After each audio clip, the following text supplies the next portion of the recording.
Morning my dear student. आपको हमारे YouTube channel math with Vipin sir में स्वागत है। मैं विपिन सर। आज हम लोग बात करने वाले हैं 10वीं कक्षा के फर्स्ट चैप्टर वास्तविक संख्या के बारे में। चलिए देखते हैं वास्तविक संख्या। रियल नंबर चैप्टर है मेरा वास्तविक संख्या, रियल नंबर। क्लास 10th है।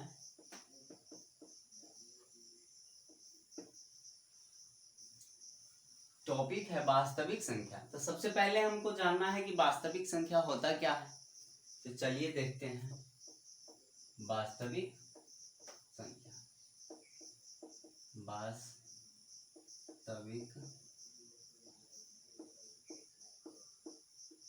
संख्या देखकर डैश देते हैं, मतलब वास्तविक संख्या क्या है। लिखते हैं वह संख्या जिसका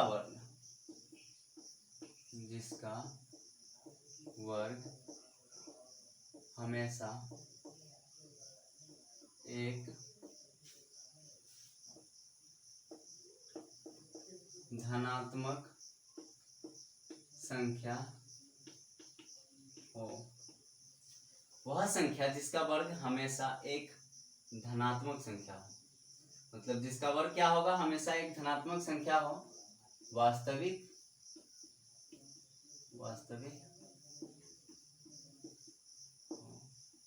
संख्या कहलाती है।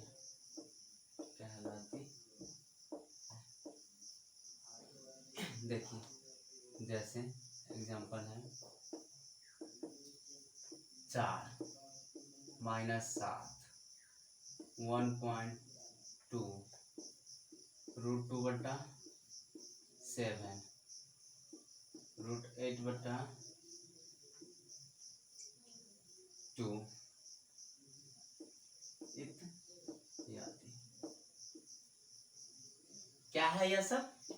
एक वास्तविक संख्या,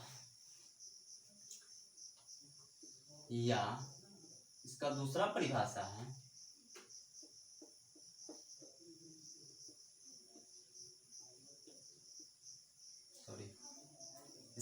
परिभाषा है वास्तविक संख्या का परिमेय और अपरिमेय संख्या के समूह को, परिमेय और अपरिमेय संख्या के समूह को वास्तविक संख्या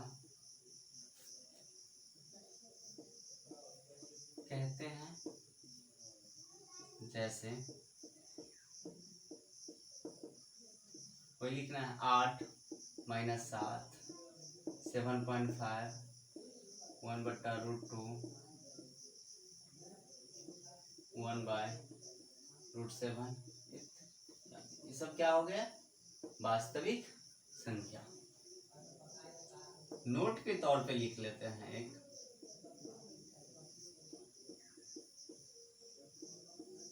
√√-3। यह एक वास्तविक संख्या नहीं है। √अंडर में -3 क्या है? यह एक वास्तविक संख्या नहीं है। अब देखिए यहाँ आया है वास्तविक संख्या में परमेय और अपरमेय की चर्चा। तो हम ये भी जान लेते हैं कि परमेय संख्या किसे कहते हैं और अपरमेय संख्या किसे कहते हैं। चलिए दूसरा लिखते हैं परिमेय संख्या, डैश देते हैं। परमेय संख्या किसे कहते हैं? तो वैसी संख्या या वह संख्या जो P/Q के रूप में हो वह संख्या जो P बटा Q के रूप में हो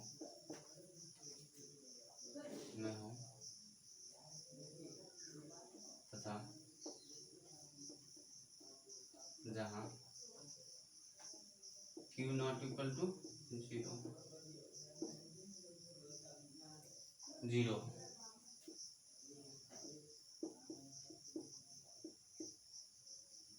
परमेय संख्या का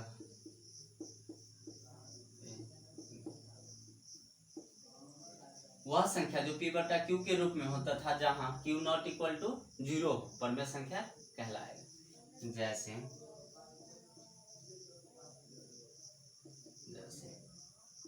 1/2 4/7 7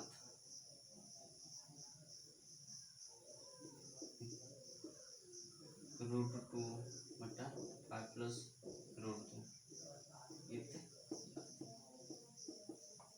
हो गया। अब देखिए तीसरा है अपरिमेय संख्या। अपरिमेय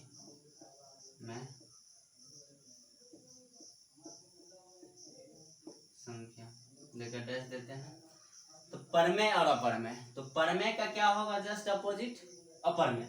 तो वह संख्या जो P बटा Q के रूप में न हो या वैसी संख्या लिख सकते हैं अपरमेय का वैसी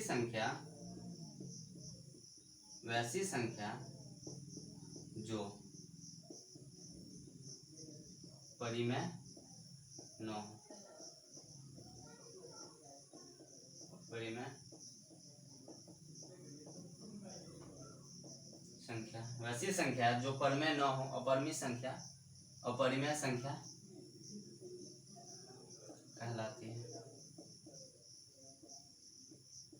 जैसे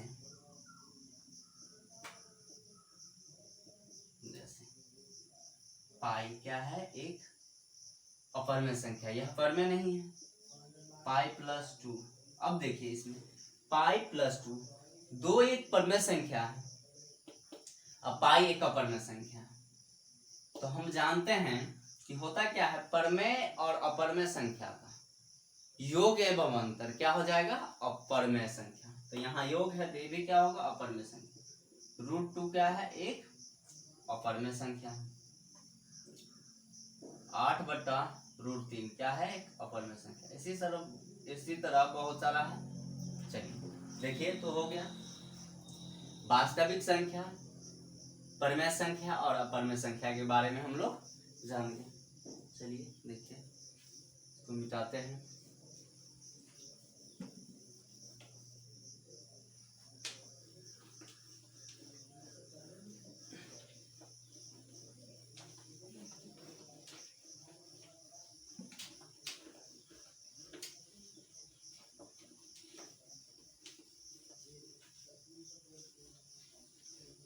देखिए अब हम चैप्टर पढ़ाते हैं। वास्तविक संख्या जो है हमारा टॉपिक, उसमें जो पहला चैप्टर है एक्सरसाइज या प्रश्नावली 1.1, इसमें है फर्स्ट क्वेश्चन है यूक्लिड विभाजन एल्गोरिथम के प्रयोग से मौसो एचसीएफ ज्ञात करें। तो सबसे पहले हम जान लेते हैं कि यूक्लिड विभाजन एल्गोरिथम होता क्या है, तो बनाने में आसानी होगी। तो यूक्लिड विभाजन एल्गोरिथम, यूक्लिड विभाजन में का हो गया Euclid division lemma. Euclid division lemma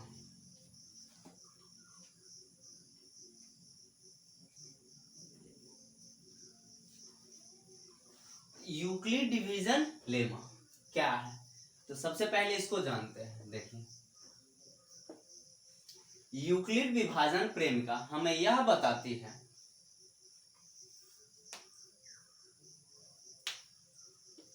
Euclid विभाजन प्रेमिका यूक्लिड विभाजन प्रेमिका हमें यह बताती है कि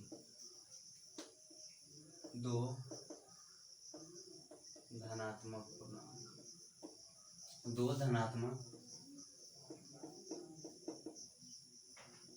धनात्मक पूर्णांक ए और बी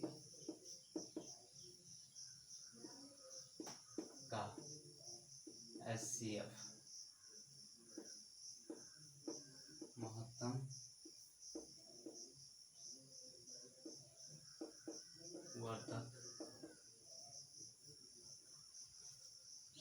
महत्तम समावर्तक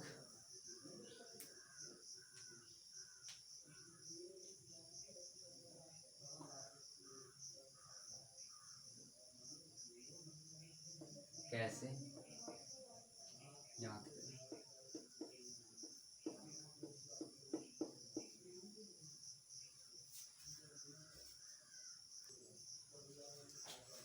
सॉरी देखिए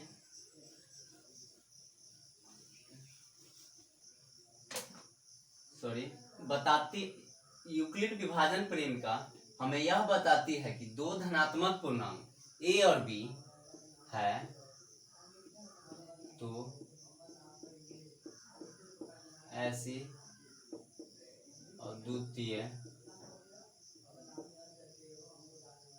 पूर्ण संख्या है, ऐसी अद्वितीय पूर्ण संख्या भी संभव है जो a बराबर बी क्यू प्लस आर क्या हो, a बराबर बी क्यू प्लस आर हो, जहां क्या है 0 r से छोटा और बराबर हो। 0 क्या हो, r क्या हो 0 से बराबर में हो या उससे बड़ा, और b क्या हो ये r से बड़ा हो को सिद्ध मतलब सत्यापित कैसे करें,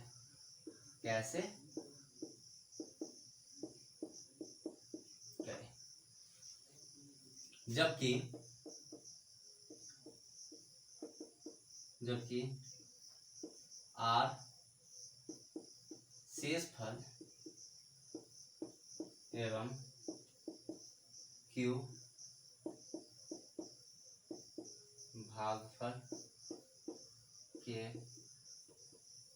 लिए उपयोग होता है।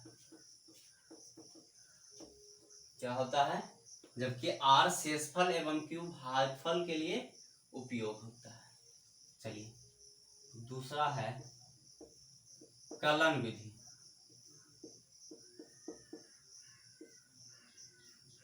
कलन विधि या इसको क्या कहते हैं इंग्लिश में, यूक्लिड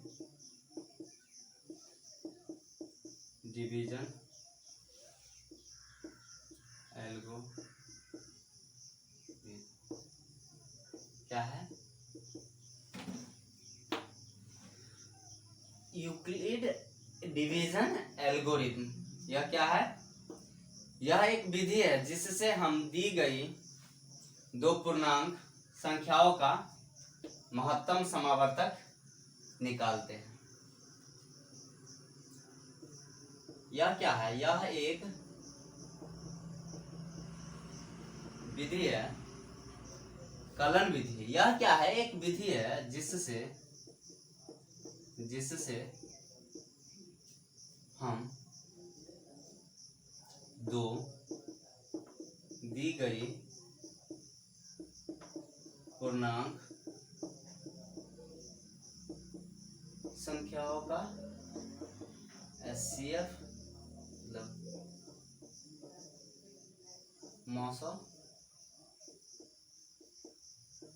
निकालते हैं। चलिए हो गया। तो ये हो गया कलन विधि। क्या है? Euclid division algorithm. यह एक विधि है। क्या है? यह एक विधि है जिससे हम दो दी गई पूर्णांक संख्याओं का एचसीएफ निकालते हैं। अब चलिए इसको मिटाते हैं।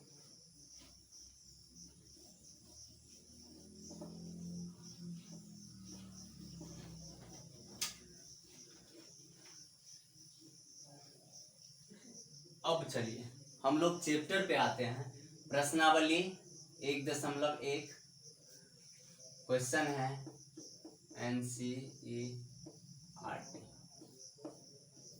क्लास 10th का है। एक्सरसाइज फर्स्ट का पहला क्वेश्चन है, निम्नलिखित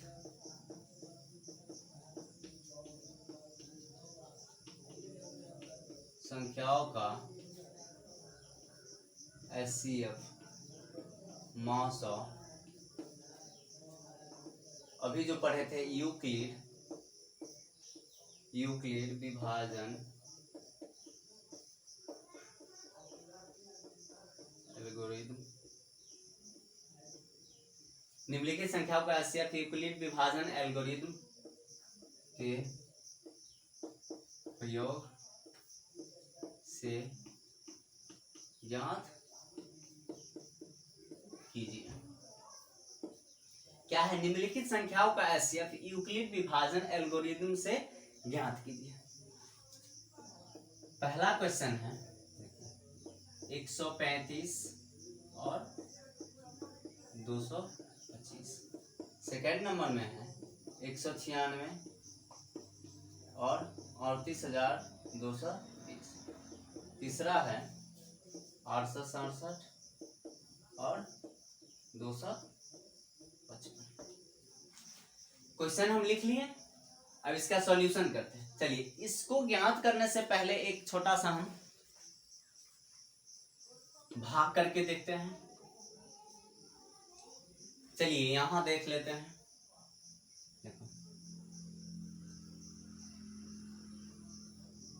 इससे पहले ट्राई करते, देखो मान लो कि हम 13 में क्या कर रहे हैं, 4 से भाग दे रहे हैं। इसका भी नाम होगा कुछ, इसको भी नाम दिया होगा कुछ। मतलब 4 में 13 से भाग दे रहे हैं, सॉरी 13 में 4 से भाग दे रहे हैं। इसको क्या कहते हैं? इसको क्या कहते हैं?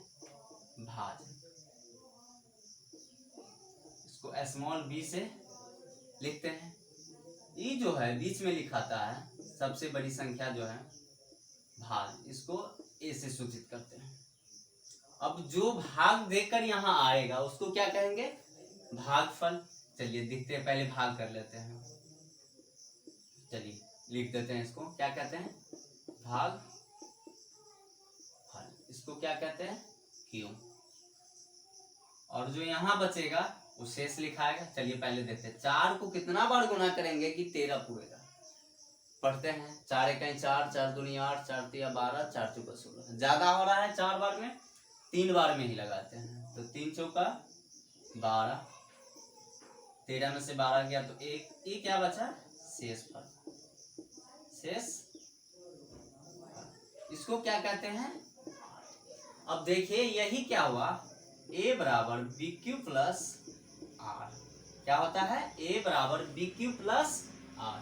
मतलब इसको हिंदी में लिखते हैं तो भाज्य बराबर भाजक गुणे भागफल प्लस शेषफल। क्या हो गया? a बराबर बी क्यू प्लस आर, मतलब भाज्य बराबर भाजक गुणे भागफल जोड़ शेष। यहाँ जो है r क्या होगा? 0 के बराबर होगा या तो 0 से बड़ा होगा, और b से क्या होगा? छोटा होगा। चलिए यही है, इसको समझ लिए। अब हम क्या करेंगे, आराम से क्वेश्चन बना सकते हैं। चलिए अब क्वेश्चन पर हम आते हैं। क्वेश्चन है मेरा पहला 135 और 225 का क्या करें? एचसीएफ ज्ञात करें। चलिए फर्स्ट नंबर क्वेश्चन है, सॉल्व करते हैं। 135 और 225। चलिए क्वेश्चन लिखते हैं 135 और 225। यहाँ देखिए दो पूर्णांक है 135 और 125, एक बड़ा है एक छोटा है। इसमें बड़ा है 225, तो जो बड़ा पूर्णांक होगा उसको क्या करते हैं बीच में लिखते हैं, और छोटा पूर्णांक से क्या करते हैं उसमें भाग देते हैं। 135 को कितना बार गुना करेंगे कि 225 पूरेगा? 135 को क्या करेंगे हम एक बार गुना करेंगे, तो 135 से कहें 135, देखिए घटाएंगे तो 5 में से 5 गया 0, ये 2 में से 3 नहीं जाएगा तो क्या करेंगे पैसा लेंगे, तो ये हो गया 12, 12 में से 3 गया 9, ये कट गया। अब जो बचा शेष क्या हो गया 90। अब ये क्या हो जाएगा भाजक बन जाएगा और 135 भाज्य बन जाएगा। चलिए इसको लिख लेते हैं यहाँ। अब 90 को कितना बार पढ़ेंगे कि 135 आएगा?